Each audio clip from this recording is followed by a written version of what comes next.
Bom dia, irmãos. Graça e paz do nosso Senhor Jesus seja com todos, nessa manhã. Eu vou me apresentar brevemente, Eu me chamo Maria, eu sou obreira aqui do Recanto também. E hoje eu vou estar compartilhando com vocês a palavra do Senhor. Nós vamos fazer uma reflexão. E durante esse congresso nós temos aprendido muitas coisas, Chegou então o último dia, iremos todos voltar para os nossos lares, para as nossas igrejas. E eu pergunto a vocês, o que nós vamos fazer com tudo que ouvimos aqui? O que vocês farão com todo o aprendizado que vocês tiveram aqui esses dias, todos esses dias, E nós vamos refletir porque nós precisamos pensar um pouco sobre isso. Porque Deus tem um propósito para o seu povo. E o propósito de Deus é nos unir em Cristo, de modo que sejamos um povo, onde quer que estejamos. Vamos abrir em Efésios, capítulo 4, e vamos ler os versos de 1 a 3. Rogo-vos, pois, eu, o preso do Senhor, que andeis como é digno da vocação com que fostes chamados, com toda a humildade e mansidão, com longanimidade, suportando-vos uns aos outros em amor, procurando guardar a unidade do Espírito pelo vínculo da paz. Ou seja, como o povo de Deus vai chegar a uma unidade? E qual fruto é citado aqui? Verso 3. Paz. Ou seja, é possível o povo de Deus estar unido, estando em guerra? Ou seja, uma condição para se haver unidade é estar em paz. Vamos seguir. João 17, verso 9. 10 e 11 nós vamos ler e mais uns 3 versos.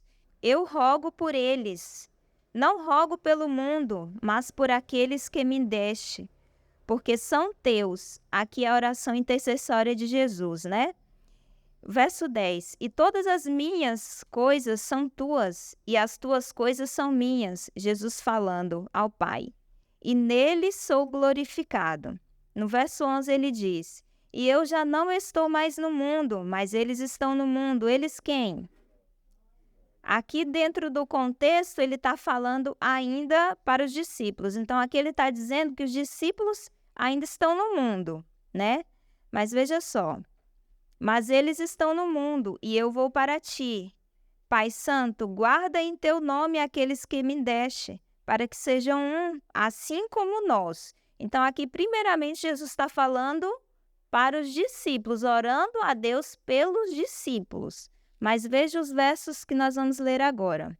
O verso 20 diz o seguinte: e não rogo somente por estes quem? Os discípulos. Aí ele continua: mas também por aqueles que pela tua palavra hão de crer em mim.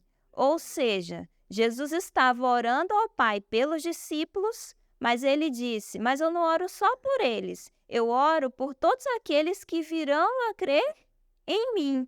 Ou seja, lá naquele tempo, Jesus já orou por cada um de nós.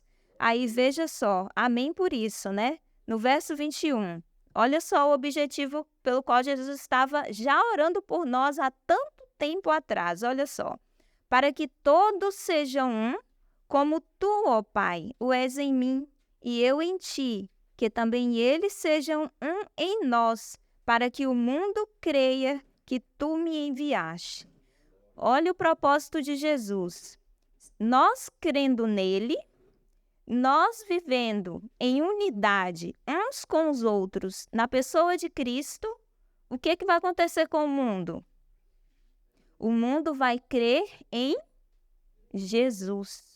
O mundo vai ver que existe um povo unido, em completa unidade, e vai... O que eles vão dizer?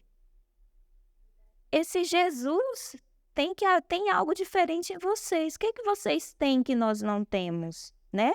Então, eles vão crer em quem? Vai crer em Jesus quando nós, então, dizermos para eles o que fez com que nós nos tornássemos tão unidos uns com os outros. Então, eles vão crer em Jesus pelo testemunho vivo, por aquilo que eles verão na vida de cada um de nós, né? Nos dias de Pentecostes, nós lemos no relato bíblico que o povo via como ali os discípulos, os cristãos se associavam e assim mais pessoas eram trazidas para a igreja, né?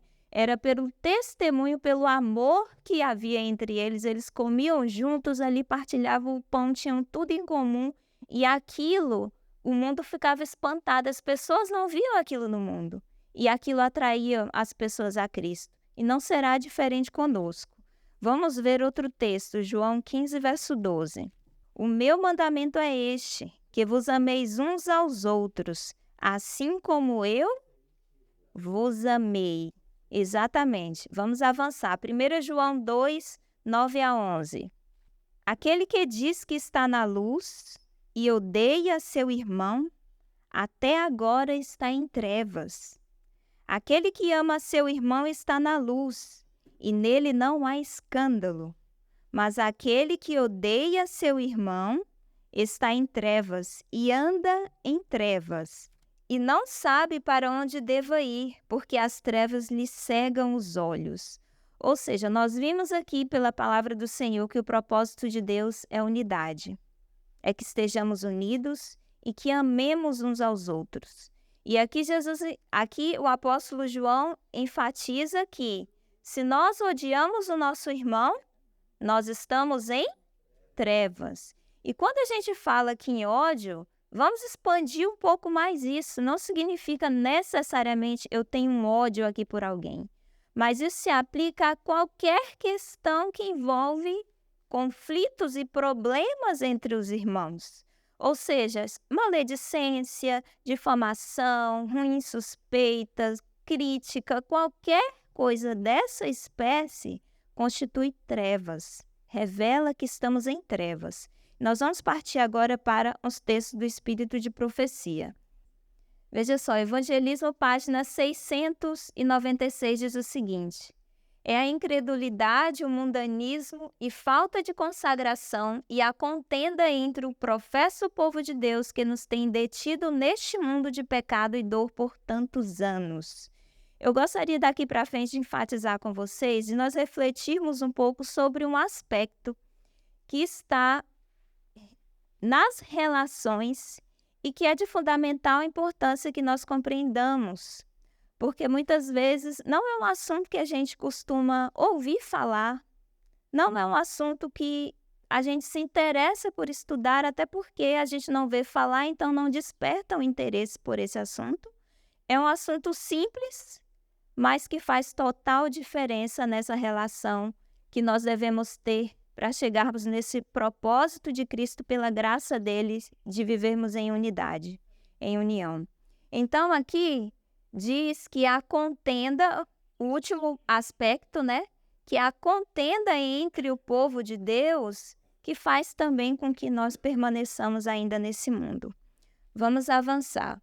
O maior discurso de Cristo, página 126, diz assim: Cristo é a única verdadeira norma de caráter. E aquele que se põe como padrão para os outros está se colocando no lugar de Cristo.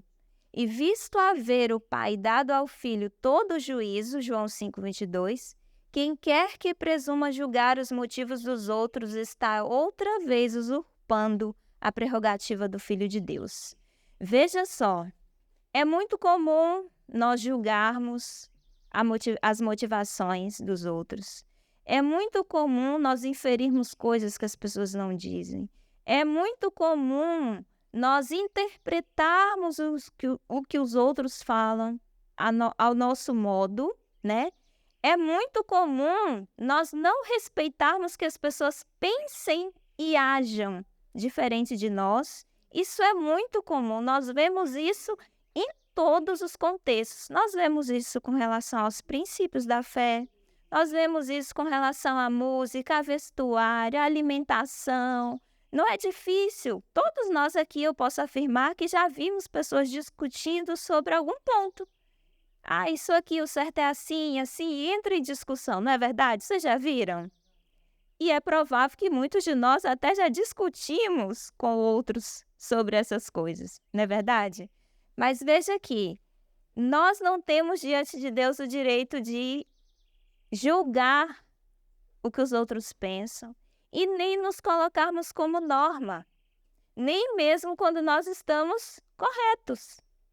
Nem mesmo quando nós abrimos a Bíblia e dizemos, aqui, ó, tá claro. Mas diante de Deus nós não temos o direito de forçar ninguém, nem de argumentar e argumentar e argumentar. Com relação a isso, por exemplo, eu me lembro de Jesus, porque Jesus é a norma, né? Como nós vimos aqui, Jesus é a norma. E Jesus, quando ele foi ressuscitar o corpo de Moisés, vocês devem se lembrar do relato, porque que Satanás fez? Exatamente, ele começou a debater com Cristo e questionar porque Jesus, segundo ele, Jesus não tinha o direito de ressuscitar Moisés porque Moisés havia pecado. Mas o que Jesus fez? Começou um bate-boca ali com Satanás argumentando, olha, ele é meu filho, eu redimi, eu perdoei. Jesus deu algum tipo de explicação para Satanás? Nenhuma. O espírito de profecia diz que Jesus não argumentou nada com Satanás. Absolutamente nada. Porque Jesus sabia, ele tinha direitos, Moisés havia se arrependido e isso bastava. Bastava o que ele sabia, o que ele tinha na mente dele com relação a Moisés. Não precisava argumento nenhum com Satanás. Então pensa só, se Jesus não argumentou com Satanás, como podemos nós entrarmos em discussão com os nossos próprios irmãos sobre isso ou sobre aquilo? É coerente isso? Se nem Satanás não é digno de que discutamos com ele qualquer coisa, quanto mais discutirmos uns com os outros? Não cabe isso de maneira nenhuma. Veja só, maior discurso de Cristo 126. Esses supostos juízes, continuação do texto anterior, estão se colocando do lado do anticristo. Ou seja, todas as vezes que nós paramos para discutir, para debater, para criticar, para falar mal, para levantar faltas uns dos outros, nós nos colocamos do lado do anticristo, o qual se opõe e se levanta contra tudo que se chama Deus ou se adora, de sorte que se assentará como Deus no templo de Deus, querendo parecer Deus. Ou seja, nós nos colocamos no lugar de Deus. Ou seja, nós estamos fazendo como Lúcifer, porque não foi isso que ele quis fazer no céu? Nós nos colocamos na mesma posição de Lúcifer, quando nós nos posicionamos em nossas relações, onde quer que seja, como defensores das nossas opiniões, ainda que sejamos corretos. Veja só, a ciência do bom viver 242.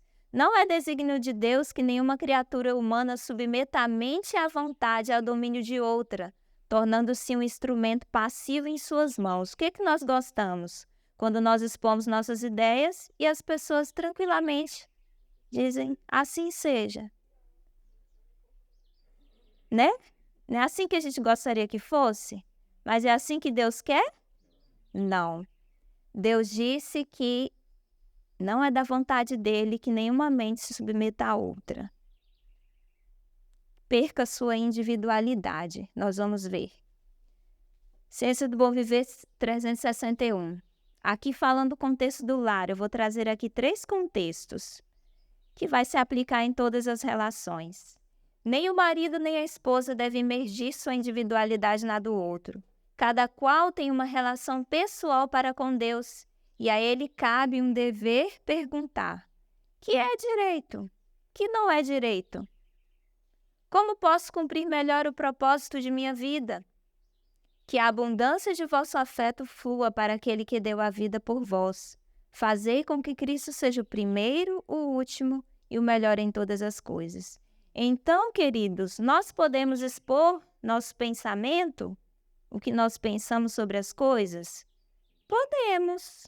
Faz parte da nossa individualidade também, porque o outro tem a dele, mas eu também tenho. Eu posso expor.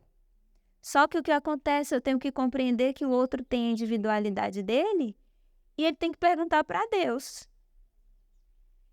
se é ou se não é. E ele agir conforme a consciência dele, não a minha consciência. Não porque eu digo, mas ele tem o direito diante de Deus de pensar diferente em qualquer aspecto. Até mesmo no que diz o Senhor. O Espírito de Profecia diz assim, eu não trouxe esse texto, mas eu falo assim, pega um texto da Bíblia e lê. Entende de um jeito. O outro pega o mesmo texto e lê, entende de outra maneira. E Deus compreende que cada mente funciona de um jeito. Cada pessoa tem suas peculiaridades. Cada pessoa tem uma vivência diferente. E a nossa vida, a nossa experiência, ela se relaciona também na compreensão que nós temos das coisas. E Deus compreende isso e respeita. Veja só, conselho sobre regime alimentar.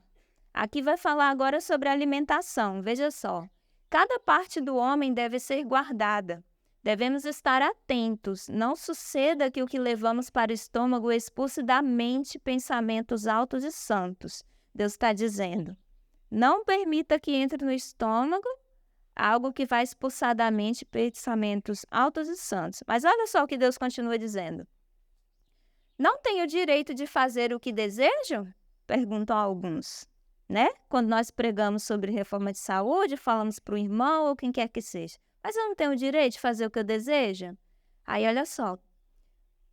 Eles perguntam como se estivessem procurando privá-los de um grande bem quando lhes apresentamos a necessidade de comer com inteligência, conformando todos os seus hábitos com as leis que Deus estabeleceu. Mas olha só o que Deus diz.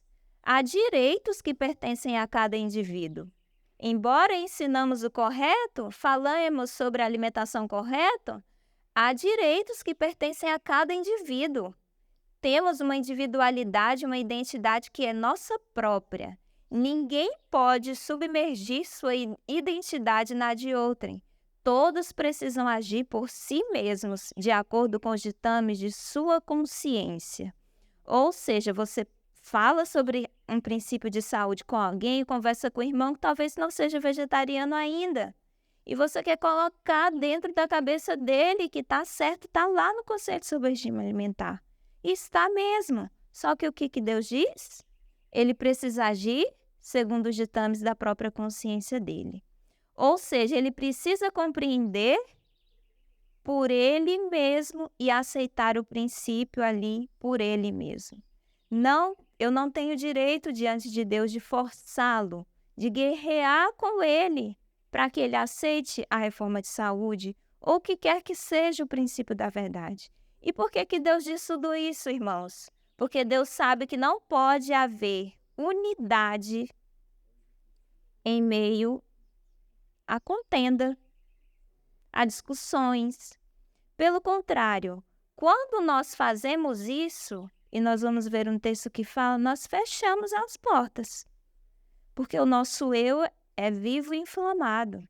Então, quando você entra para debater, a tendência da pessoa que já não aceita é resistir cada vez mais.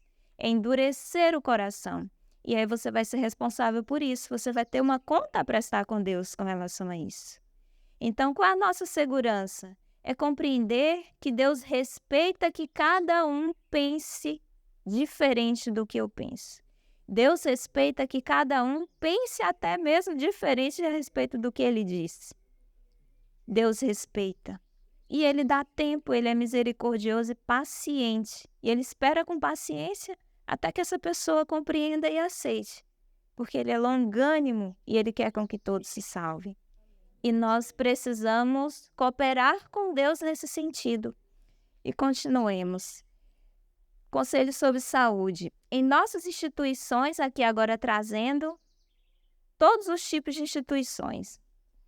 Em nossas instituições, onde muitas pessoas de variados temperamentos são levadas a reunir-se, é necessário que cada um desenvolva um espírito de abnegação. Por que é necessário ter abnegação? Que ninguém considere seu dever moldar os outros por sua mente ou opiniões. Será que nós já tentamos fazer isso? Certamente, né? Já tentamos convencer os outros daquilo que nós pensamos. Continua. Conquanto cada um manifeste individualidade, não obstante, deve esta ser uma individualidade que esteja sob o controle do Espírito Santo. Por que sob o controle do Espírito Santo? Porque se a minha individualidade estiver submetida a Cristo, quando eu falar com alguém e eu exponho a minha ideia e a pessoa não aceita, o que eu faço? Tudo bem.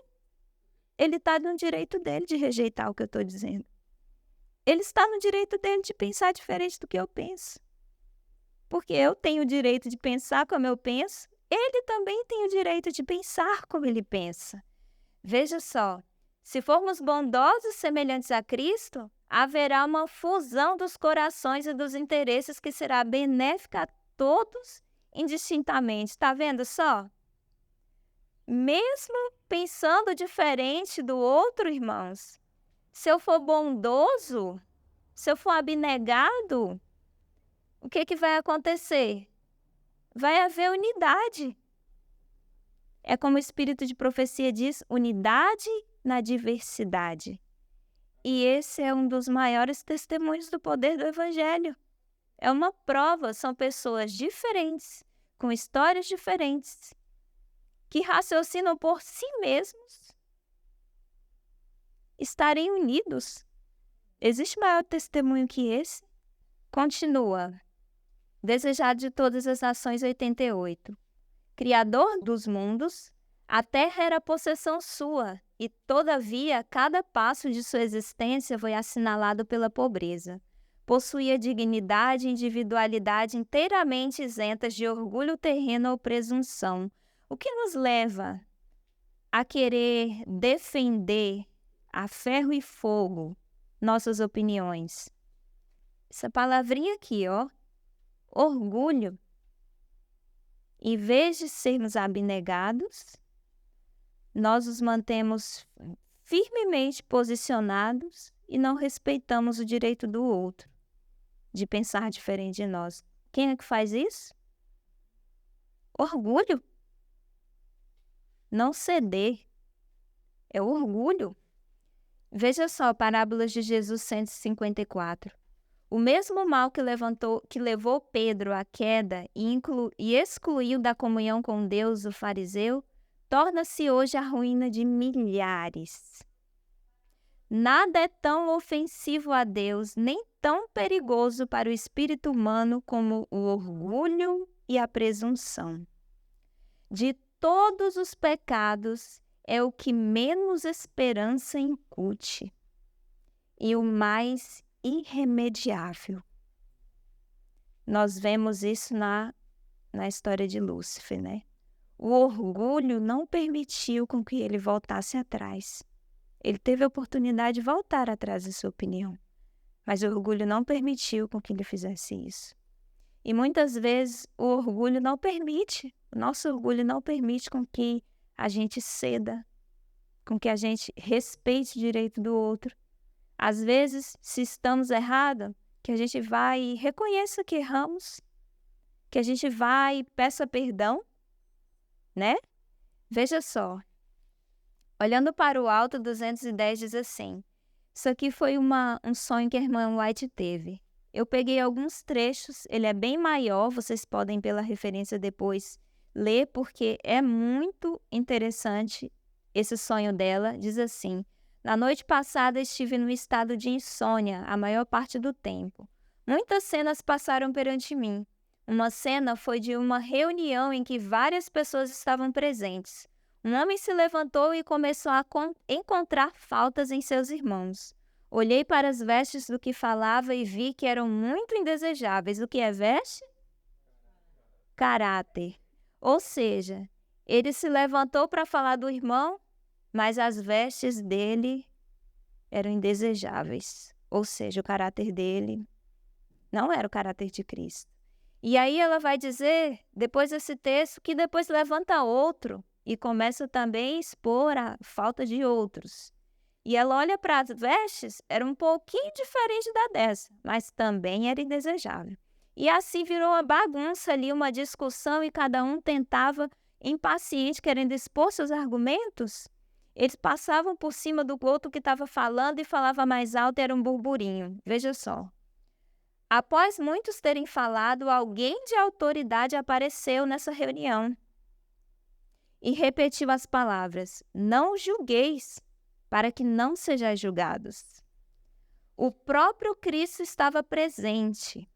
Urna expressão de dor veio-lhe à face ao dirigirem-se um após o outro à frente, com vestes em mau estado, para banquetearem-se com as faltas de vários membros da igreja. Veja só, quem estava presente nessa reunião? Jesus. Quem foi a autoridade que se levantou e disse: para com isso, não julgueis para que sejais julgados. O próprio Jesus. E aqui disse, irmão, achei muito tremendo isso, que quando eles falavam mal, se banqueteavam com as faltas uns dos outros, o que acontecia com Jesus? Urna expressão de dor veio-lhe à face. Nós aprendemos aqui durante esses dias que Jesus é um conosco, né? Jesus experimentou tudo que nós passamos. E quando nós sofremos, qualquer mal que é nos feito, toca em quem? Em Cristo. Ou seja, e quando nós falamos mal, quando nós incisivamente impomos nossos pensamentos, nossas ideias, nós fazemos isso a quem? Quem é que sofre também? Jesus, Cristo sofre. E aqui diz que a sua face expressa dor quando nós vamos uns com os outros, uns contra os outros, quando nós ferimos uns aos outros, quando nós vamos de forma grosseira e áspera contra os nossos irmãos. Nós fazemos isso ao próprio Cristo. Cristo sofre, e sofre tanto que a fisionomia dele revela a dor que ele sente no coração. Porque ele mesmo disse, né? O que fizeste com os meus pequeninos, a mim me fizeste. Veja só, continuando o texto. Com fervorosa solenidade, o visitante declarou, olha ainda o que ele diz: a igreja é constituída de muitas mentes, cada qual tem sua individualidade. Dei minha vida a fim de que homens e mulheres, pela graça divina, pudessem combinar-se na revelação de um perfeito padrão de meu caráter, enquanto ao mesmo tempo retém sua individualidade. Ninguém tem o direito de destruir ou submergir a individualidade da mente de qualquer outro ser humano, proferindo palavras de crítica e condenação. Nós vamos sair daqui e vamos voltar para a nossa vida. Que o Senhor nos ajude a sairmos daqui tendo em mente que tudo que aprendemos aqui é para ser um testemunho de transformação, primeiramente na nossa própria vida. E que seja o nosso testemunho que vai levar as pessoas a aceitarem essa verdade. E não os nossos argumentos. Os nossos argumentos afastam. Saiamos daqui respeitando a individualidade de cada um. Nós vamos perceber que se nós praticarmos isso pela graça de Cristo, nós viveremos em paz com as pessoas. Ainda que elas não creiam, não pensem, não acreditem no que nós acreditamos. Nós vamos estar unidos. Veja só, não se pode acentuar demasiado a importância. Isso aqui, irmãos, eu trouxe esse texto porque eu quero mostrar uma coisa para vocês. Todos nós temos uma história. Ninguém é do jeito que é por acaso. Você olha para alguém, você vê defeitos nela, você vê fraquezas, você vê limitações. Todos nós temos uma história que mostra o porquê somos da forma que somos, porque agimos da maneira que agimos. E veja só, não se pode acentuar demasiado a importância da educação ministrada à criança em seus primeiros anos. As lições que a criança aprende durante os primeiros 7 anos de vida têm mais que ver com a formação de seu caráter do que tudo que ela aprenda em anos posteriores. E quando nós olhamos para uma citação como essa, nós pensamos em quem é criança ainda. Mas todos nós fomos crianças. Isso aqui é a realidade de todos nós. Todas as experiências que nós tivemos até os 7 anos de idade têm mais a ver com o que nós somos hoje do que as experiências que nós tivemos após esses anos. Isso aqui diz sobre nós. Isso aqui diz sobre nós. Quantos não foram maltratados, não receberam amor, não receberam carinho, não receberam atenção? Foram agredidos psicologicamente, fisicamente, foram abusados. Quantos? E vocês acham que nós não carregamos hoje os efeitos disso? Carregamos. Carregamos. As maiores dificuldades dos adultos estão relacionadas à sua infância. E às vezes nem se sabe disso, mas estão relacionadas à infância. Veja só, desejado de todas as nações, 516. A causa de haver tantos homens e mulheres endurecidos no mundo é que a verdadeira afeição tem sido considerada fraqueza, sendo cerceada e reprimida. Veja só, a parte melhor da natureza dessas pessoas foi sufocada quando? Na infância. E a menos que a luz do divino amor lhes abrande o frio egoísmo, para sempre arruinada estará a sua felicidade.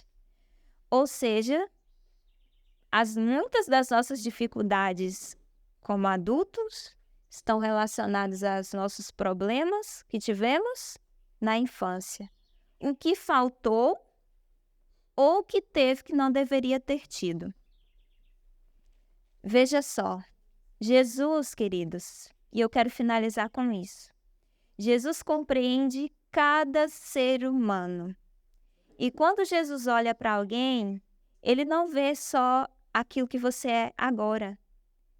Ele olha toda a sua história, todo o seu contexto de vida, por que que você é, por que que você se tornou a pessoa que você é hoje.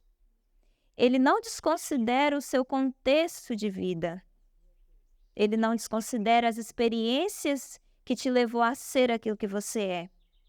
Veja só, Maria fora considerada grande pecadora, mas Cristo sabia as circunstâncias que lhe tinham moldado a vida. Jesus compreendia que ele sabia o porquê que Maria se tornou uma prostituta. O que aconteceu ao longo da vida dela para ela seguir esse caminho? Jesus compreendia a história dela. Veja só, poderia ter acabado com sua esperança, mas não o fez. Fora ele que a erguera do desespero e da ruína. Continua. 7 vezes ouvira ela sua repreensão aos demônios que lhe dominavam o coração e a mente. Ouvira-lhe o forte clamor ao Pai em benefício dela. Sabia quão ofensivo é o pecado à sua imaculada pureza, e em sua força vencera. Jesus conhece as circunstâncias de toda alma. Podeis dizer, sou pecador, muito pecador. Talvez o sejais, mas quanto pior fordes, tanto mais necessitais de Jesus. Ele não repele nenhuma criatura que chora contrita. Jesus compreende a sua história. E ele deseja que você compreenda a história dos outros. Ele quer que você compreenda que alguém que age como age, ele tem uma história por trás, porque ele age assim. Do mesmo jeito que você age como age, e Jesus compreende. Só que o que ele diz? Ele compreende no sentido de dizer, Filhinho, tudo bem, eu te compreendo, você pode continuar assim. É assim que ele faz? Não, porque ele olha para você, ele te compreende, mas ele vê em você possibilidades daquilo que você pode se tornar se você aceitar a graça dele. Então, Jesus, ele te compreende, ele tem a solução para todos os seus e os meus problemas. E ele nos liberta assim como ele libertou a Maria, considerada uma mulher tão grande pecadora, que talvez um de nós mesmos seríamos um daqueles que diria, atira pedra. Estaria ali pronto com uma pedra para jogar, né?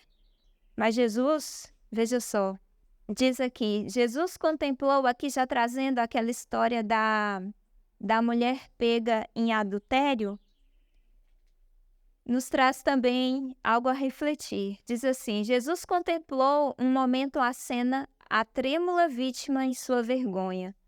Os mal encarados dignitários, destituídos da própria simpatia humana. Seu espírito de imaculada pureza recuou do espetáculo quando eles jogaram aquela mulher aos pés de Jesus. E diz que Jesus se curvou e começou a escrever na terra. E aí, eu vou ler aqui, bem sabia para que fim fora levado esse caso. Lia o coração e conhecia o caráter e a história da vida de cada um dos que se achavam em sua presença. Jesus conhecia a história de vida da mulher, conhecia a história de vida de cada um daqueles homens.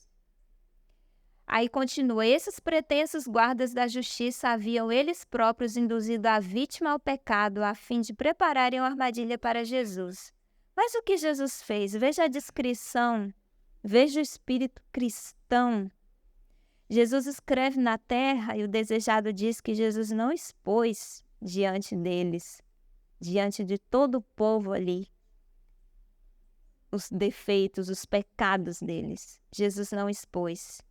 Diz que a multidão começou a olhar e como eles viram ali que Jesus estava escrevendo os pecados deles, eles mudaram a fisionomia.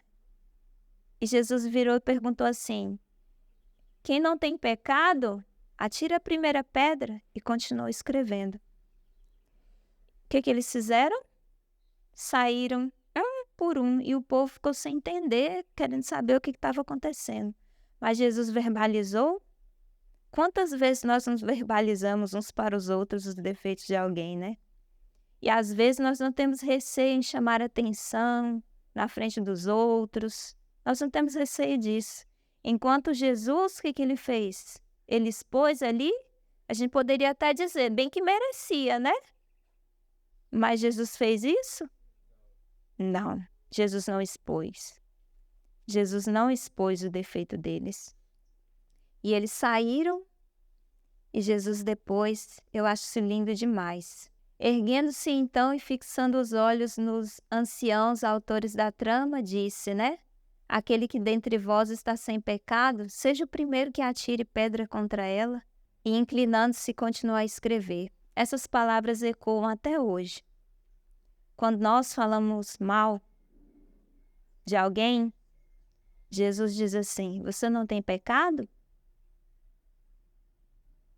Atire a primeira pedra se você não tem pecado. Você não tem erros, você não falha? Atira a pedra. Se você não tem pecado, então atira a pedra. Essas palavras ecoam para nós. Veja só, Jesus se ergueu e olhando para a mulher disse, mulher, onde estão aqueles teus acusadores? Ninguém te condenou?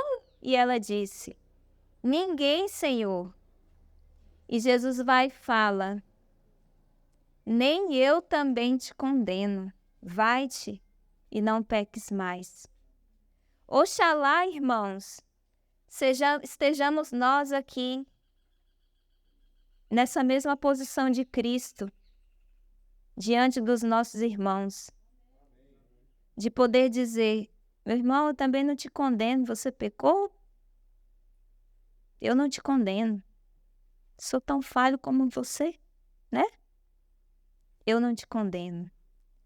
E eu vejo nessas palavras de Cristo um amor que é de tirar lágrimas. Porque ele fala isso para mim pessoalmente. Ele diz: Maria, eu não te condeno. E essas palavras ele quer que ecoe de mim para outros, para os outros. E ele quer que ecoe de você para os outros. Não haverá lugar, a gente vê que não haverá lugar para discussão nem imposição nenhuma, em contexto nenhum. Vai haver respeito àqueles que se posicionam diferente de nós nos diferentes contextos da vida. E já finalizando, irmãos, diz assim, o desejado também, página 429. É a fé que nos liga ao céu e nos traz força para resistir aos poderes das trevas. Deus providenciou em Cristo meios para vencer todo mau traço de caráter e resistir a toda tentação, por mais forte que seja. Mas muitos sentem que lhes falta a fé e assim permanecem afastados de Cristo. Que essas almas, em sua impotente indignidade, se lancem sobre a misericórdia de seu compassivo Salvador. Você acha que você não tem fé? Se lance sobre o compassivo Salvador. E ainda diz: não olheis para vós mesmos, mas para Cristo. Aquele que curava os doentes e expulsava os demônios quando andava entre os homens, é ainda hoje o mesmo poderoso Redentor. A fé vem pela palavra de Deus. Apegai-vos, pois, à sua promessa. O que vem a mim, de maneira nenhuma o lançarei. Se nós formos a Jesus, Ele não virará as costas para nós. Se nós formos a Jesus, Ele nos aceitará tanto quanto Ele aceitou Maria, quanto Ele aceitou João, quanto Ele aceitou Paulo e todos os personagens bíblicos ali que nós vemos, que muitos falharam e falharam muito. E Jesus está disposto a nos aceitar e o desejo dele é que nós aceitemos os outros. Respeitemos a individualidade do outro. Respeitemos que o outro pense diferente de nós. Porque o propósito do Senhor é nos unir. E como nós lemos inicialmente, se não houver paz entre nós, não haverá unidade. Se não houver respeito, aceitação, não haverá unidade. Não é possível estarmos em paz uns com os outros quando nós não respeitamos a maneira do outro pensar. Se Deus respeita a maneira como nós pensamos, é nosso dever diante dele respeitar todos aqueles que pensam diferente de nós. E pelo nosso testemunho, o Espírito de Profecia diz que pregue, se preciso, você fala alguma coisa. A pregação é a vida. Esse é o maior testemunho. Não são as palavras. Muitas vezes falamos o que nem vivemos. Muitas vezes transmitimos o que não é nenhuma realidade em nossa vida. O que tem que fazer a diferença na vida das pessoas é o nosso testemunho vivo, de que nós temos recebido a Cristo. E esse testemunho será transmitido pela forma como nos relacionamos com as pessoas. Que a graça do nosso Senhor Jesus nos dê a sabedoria de Cristo. A sabedoria que é o próprio Cristo. Cristo em nós, a esperança da glória. É Cristo habitando em nós que vai nos levar a estarmos unidos uns com os outros e respeitarmos uns aos outros em nossas associações mútuas. E é pelo contemplar, irmãos, porque está escrito que pelo contemplar nós somos transformados. E o Senhor ainda diz no desejado que bom seria se nós passássemos 1 hora todos os dias refletindo sobre a vida de Jesus, especialmente suas últimas horas. Então, quando você para ver um Cristo que se associava com pecadores e ele tratava esses pecadores da forma como tratava, Não tem como nosso coração não ser quebrantado e revelada a dureza do nosso coração. E o nosso coração ser movido a agir de maneira diferente uns com os outros. Se nós não estamos nem lidando com os nossos inimigos, e se nós devemos amar até os nossos inimigos, quanto mais os nossos irmãos, nossos familiares, né? Que a graça do Senhor opere em nosso coração essa transformação. Que saiamos daqui e sejamos luz viva e brilhante a raiar aqueles com os quais entrarmos em contato.